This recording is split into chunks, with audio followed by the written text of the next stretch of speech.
Lateral shift है। एक glass slab है, एक ग्लास स्लैब में ध्यान से देखो, एक रे ऑफ लाइट आई, देख रहे हो रे ऑफ लाइट है, इधर देखते जाओ प्लीज।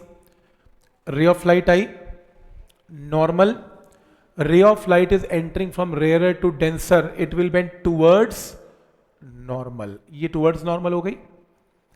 फिर normal ड्रॉ किया, ray of light is entering from denser to rarer, it will bend away from normal, तो ये away from normal हो गया, तो ये पाथ क्लियर है। तो पहले light I towards normal, away from normal, ठीक।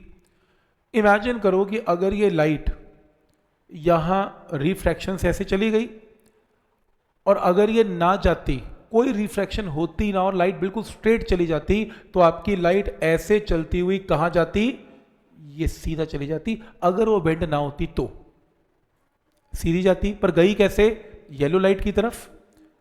जाना कैसे था, ग्रीन की तरफ, बिना रिफ्रैक्शन के। तो इनमें गैप कितना है, परपेंडिकुलर डिस्टेंस कितना है, ये देखो यहां पे कम है, फिर और बढ़ गया और बढ़ गया और बढ़ गया और बढ़ गया और बढ़ गया, मैक्सिमम बढ़ गया, उसके बाद तो लाइट बाहर आ गई।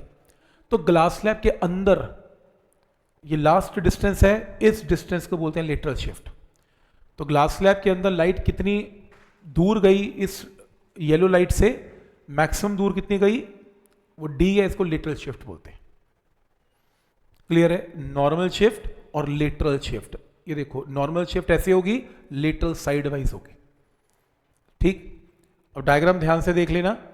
डायग्राम में ये देखो, डायग्राम कैसे बनेगा, एक रे ऑफ लाइट आई, नॉर्मल ड्रॉ करना है, ray of light entering from rare to denser, it will bend towards normal, यहां तक आई, फिर नॉर्मल ड्रॉ करना है और बाहर निकल गई। पहला स्टेप क्लियर है। दूसरा, एक लाइन जो आपने लेनी है वो बिल्कुल स्ट्रेट लेनी है, ये रही, और ये डिस्टेंस को डी बोलना है।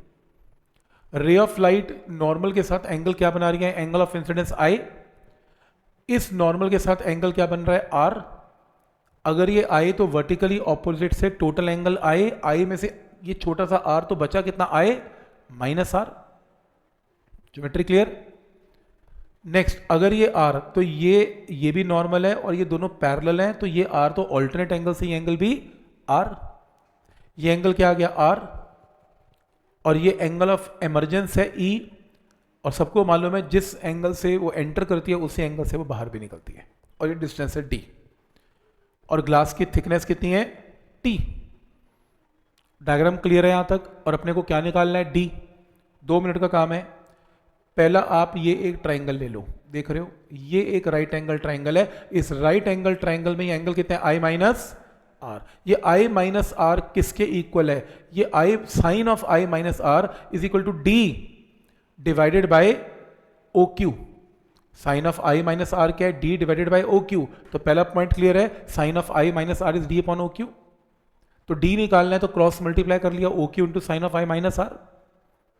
अब एक काम करना, अब आप ट्राइंगल चेंज करो, अब आप ट्राइंगल ये लो, ये ट्राइंगल लो, ये देखो ये ट्राइंगल है, इस ट्राइंगल में अगर ये टी है तो ये भी क्या है, टी है। तो इस ट्राइंगल में कॉस आर किसके इक्वल है, कॉस आर, कॉस आर है T divided by again O Q. Cos R की वैल्यू क्या है, T upon O Q, cos R क्या है, T upon O Q. Cross multiply करके किसकी वैल्यू आ गई, ओ क्यू की, ओ क्यू, इस ओ क्यू को ऊपर पुट कर दें, आंसर आ गया। फॉर्मूले को बॉक्स में डालने याद करें। तो लेटरल शिफ्ट का फॉर्मूला टी, ग्लास स्लैब की थिकनेस क्या है, T upon cos R into sine of I minus are.